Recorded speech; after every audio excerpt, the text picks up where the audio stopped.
Olá, meus queridos alunos, boa noite para quem está à noite nos assistindo, boa tarde para quem é da tarde, bom dia para quem é do dia. Hoje nós vamos trabalhar uma espécie de imposto chamado ITBI. Professora, nós trabalhamos algumas outras modalidades de impostos, mas eu gostaria que você me situasse melhor em que parte do conteúdo tributário nós estamos. Pois bem, meus queridos alunos, em Direito Tributário 1, nós batemos muito na tecla de que hoje o STF e a doutrina uníssona entendem que existem 5 modalidades autônomas de espécies tributárias, sendo elas impostos, taxas, contribuições de melhoria, empréstimos compulsórios e contribuições especiais ou apenas contribuições.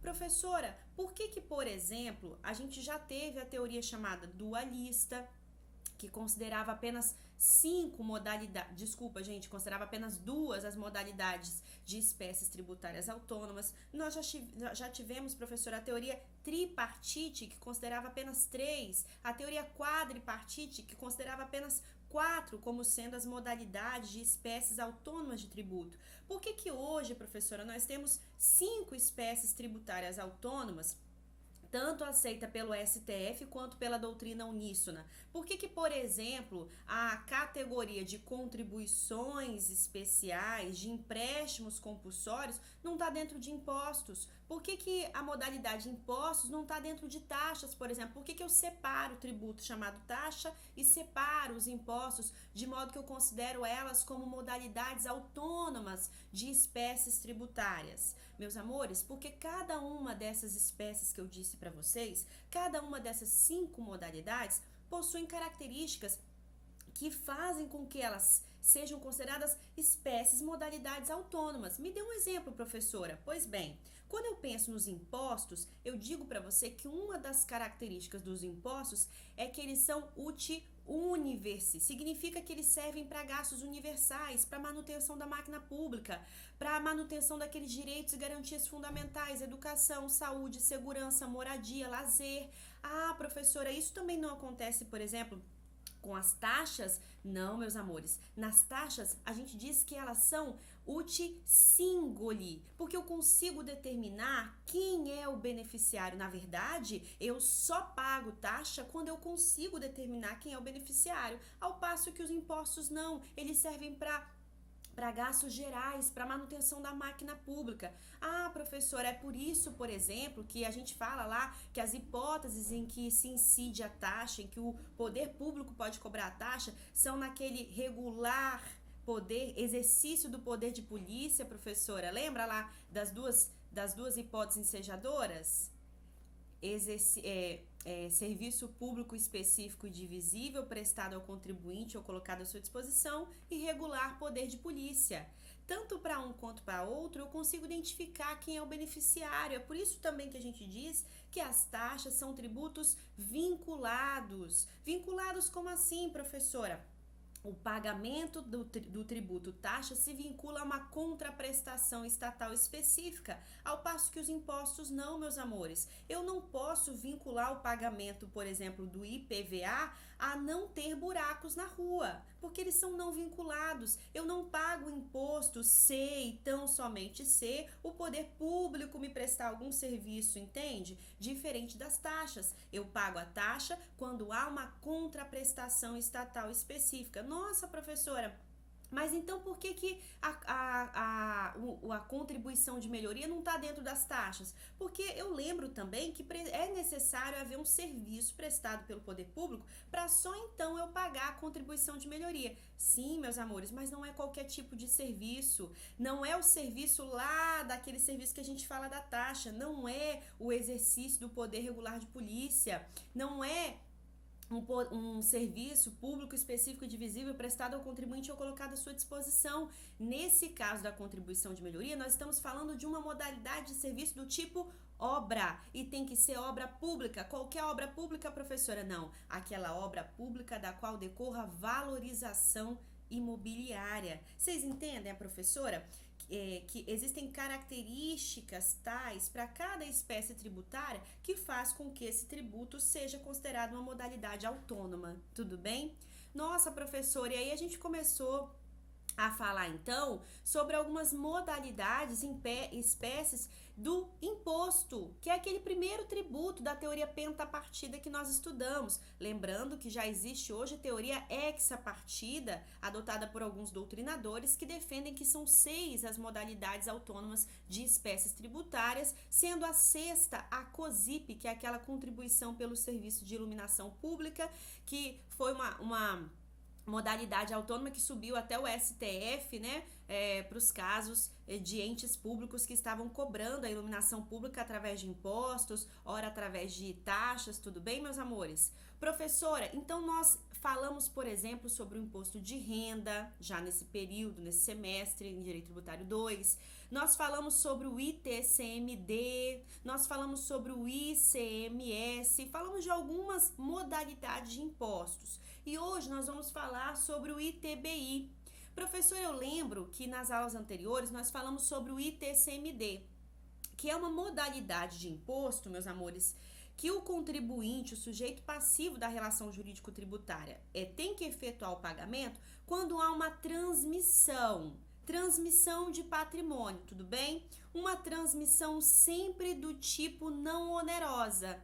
Seja pela morte, aquela sucessão causa mortes, lembra que a gente falava que se paga o ITCMD, porque o decujus é aquele termo da pessoa que faleceu, e aí os herdeiros precisam abrir o processo de inventário, e vai haver um tributo chamado ITCMD, de competência do Estado. Cada Estado tem uma alíquota do ITCMD. Vocês lembram disso? Que a gente falou que tem um valor mínimo, um valor máximo, que é de 8%, que o Estado de São Paulo está até com uma proposta, um projeto de lei para tentar dobrar de 4%, que é a alíquota que existe lá hoje, para 8%, e que a gente acha isso um absurdo do ponto de vista do contexto da Covid-19 que nós estamos vivendo, né, com um aumento do número de mortes, né, e que o papel do Estado, nós acreditamos numa visão que vai para além do direito, que não é papel do Estado nesse momento, aumentar alíquotas para o ITCMD. Pois bem, professora, por que você está puxando, qual é a correlação de ITCMD com o ITBI, meus amores? Porque você paga o ITCMD, por exemplo, na transmissão causa mortes, por exemplo, entre vivos, quando você faz uma transmissão, mas é por doação. Então, a gente fala em TCMD, tanto na transmissão causa mortes, quanto na intervivos. Mas perceba que o ponto em comum é sempre no causa mortes, é por uma transmissão sucessória, lá direito sucessório, tudo bem? O direito à herança. O princípio, lembra lá quando ocorre a morte, abre-se a sucessão, o princípio da seisine, tudo bem, meus amores? E a transmissão intervivos, mas quando é um contrato de doação, tudo bem? Aí nós estamos falando de ITCMD. Agora, professor, e quando eu vou fazer a transferência, a transmissão de um patrimônio, mas de forma onerosa? Por exemplo, quando eu faço um contrato de compra e venda de um imóvel, de um lote, por exemplo, professora, qual o tributo que eu vou pagar?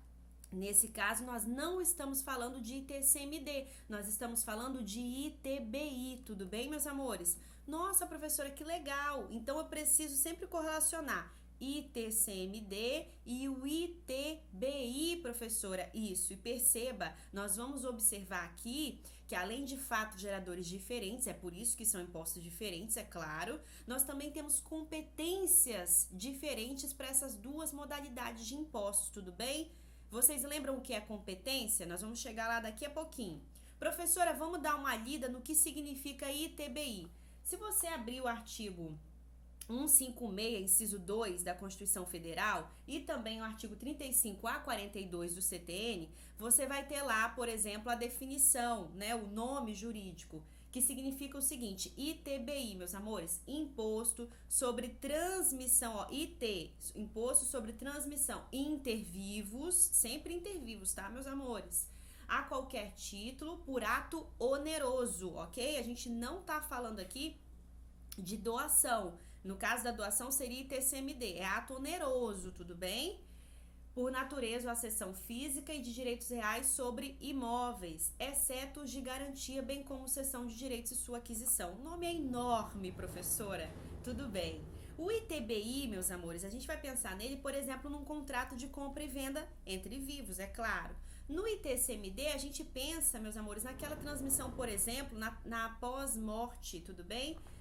Não é intervivos nesse caso, é pós-morte pelo direito sucessório. Ou se for intervivos, é por doação, tudo bem? No caso de doação, a gente está falando do ITCMD, beleza, meus amores? No ITBI é intervivos e de forma onerosa, professora. Perceba, meus amores, que no caso do ITCMD, perdão, no caso do ITBI, a gente está falando de modalidades onerosas, tudo bem? E no ITCMD, não. Vocês concordam comigo?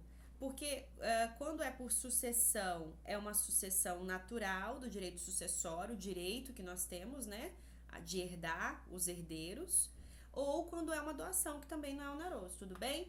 Eu gostaria que vocês abrissem a Constituição Federal no artigo 156, inciso 2, e também os artigos 35 a 42 do CTN.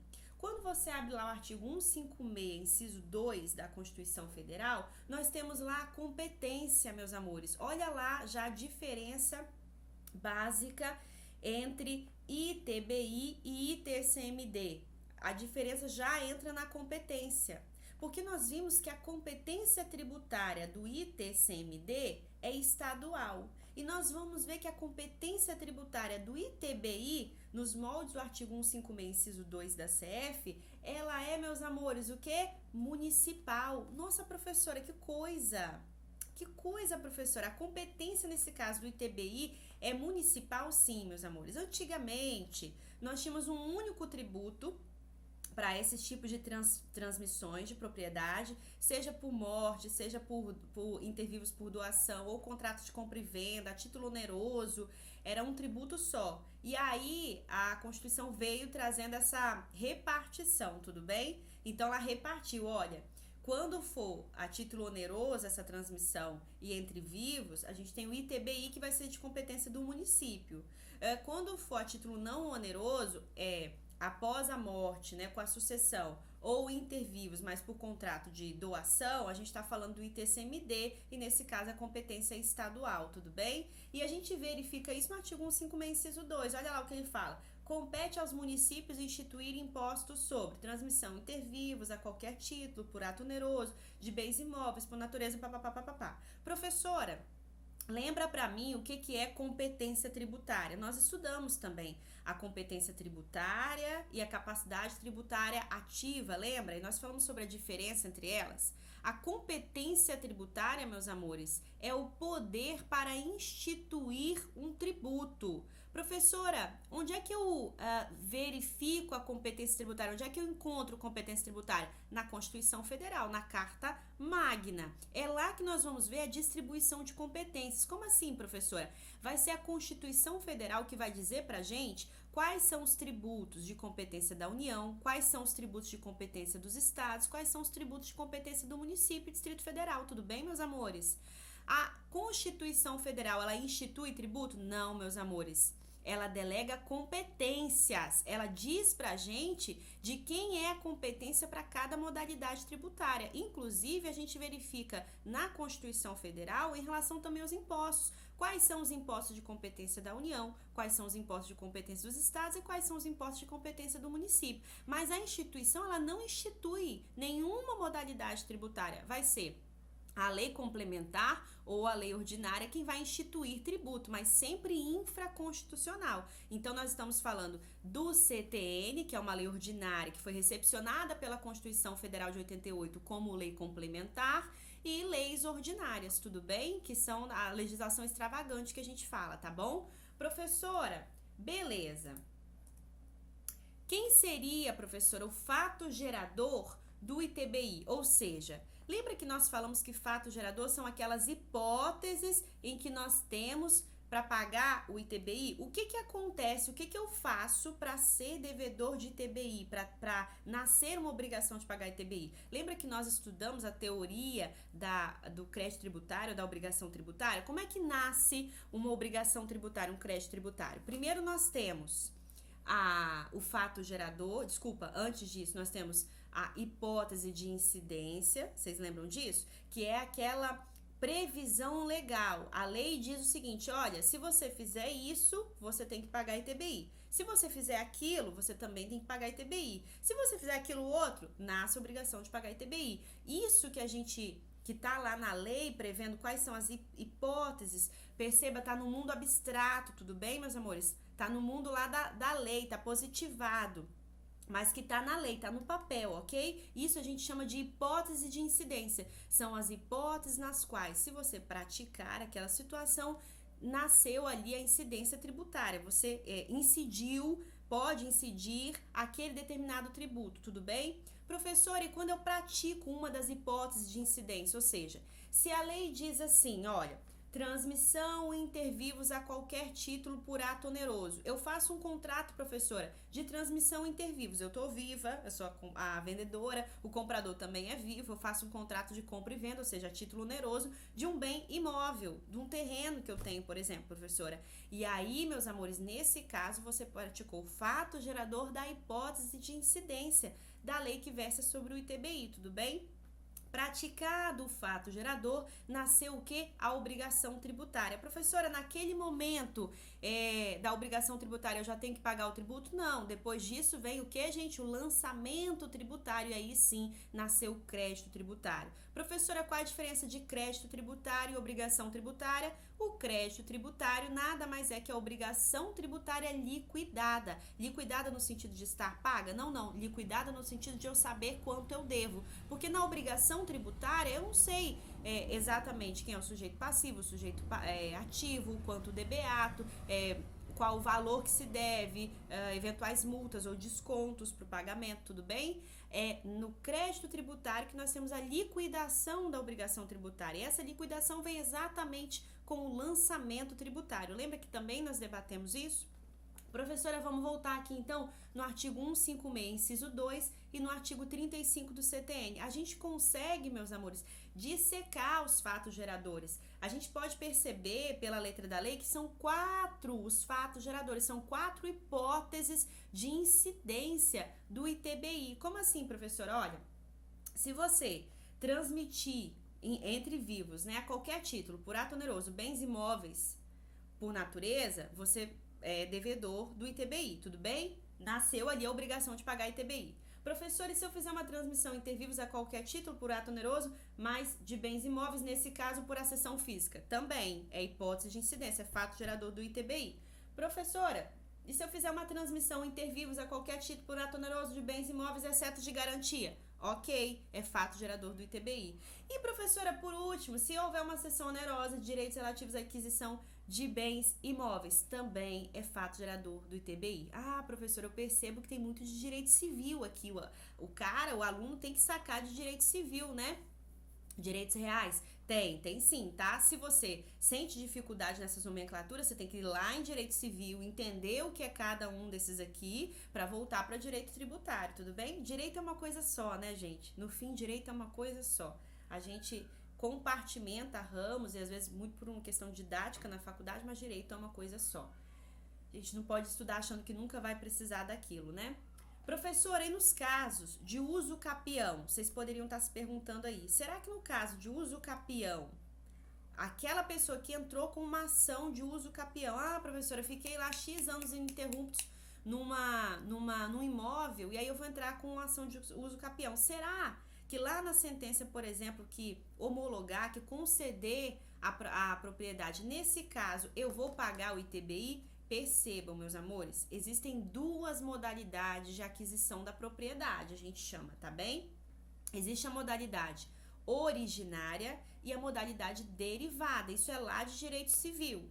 A modalidade originária é quando você é o primeiro proprietário, a derivada é quando já não é o primeiro proprietário, ok?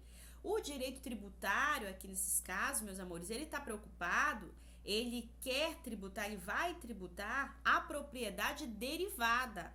Ele não vai tributar a propriedade que é originária. Como assim, professora? No caso de uso capião, meus amores, quando você entra com a ação, você é o primeiro proprietário. Vocês concordam comigo? É por isso que você pode entrar com a ação de uso capião, porque não é assim? Se você for lá estudar direito civil ou uso capião, você vai ver que quem ingressa com a ação de uso capião, ele é o primeiro proprietário. Então a gente está pensando aqui, meus amores, na propriedade derivada para a incidência do ITBI. Primeiro possuidor, a primeira ocupação, a primeira propriedade, não.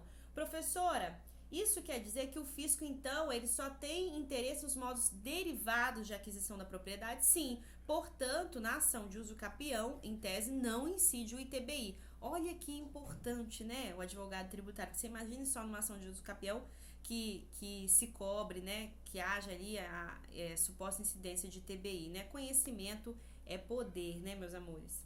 Professora, vamos pensar então no caso de partilha de bens. Um casal, para você que é apaixonado em direito de família e pensa que direito tributário está fora da sua realidade, que você não precisa estudar a espécie de tributo, né? Você vai precisar chamar um outro profissional, gente, se você não for um profissional completo. E a ideia hoje, gente, claro, você tem que ser especialista em algo, né?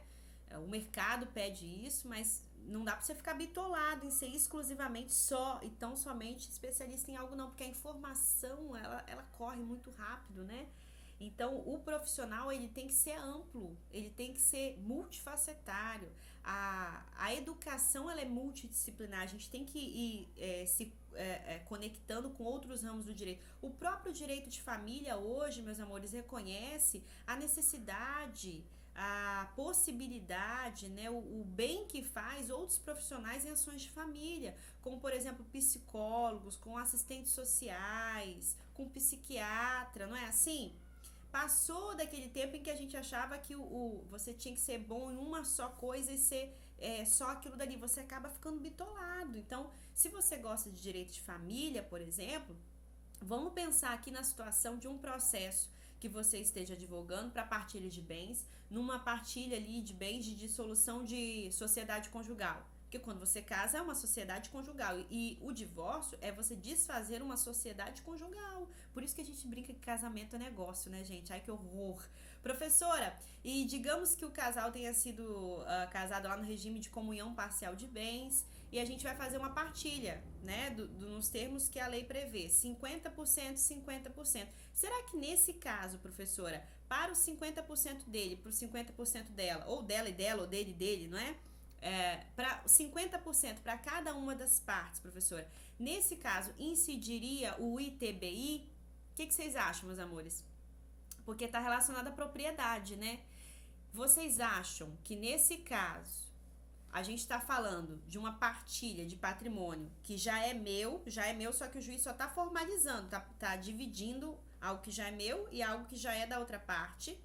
Ou nesse caso seria algo que pertence a uma parte e passa para outra?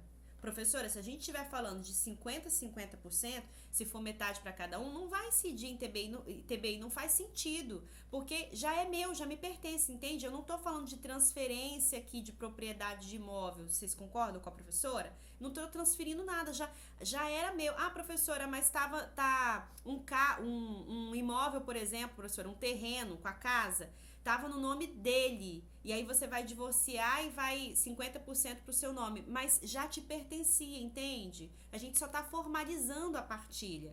Agora, é diferente do caso de dissolução de sociedade conjugal, quando a gente não tá falando de 50%. Por exemplo, o casal pactuou ali em sede de audiência de conciliação que 70% vai ficar para uma parte e 30% para outra. Aí não. Aí naquele excesso, no que excedeu os 50%, ou seja, os 20%, sobre esses 20% vai incidir ITBI, porque aí sim a gente está falando de transferência de propriedade. Tudo bem, meus amores? É algo bacana para a gente pensar. Professor, e a base de cálculo? Qual é o valor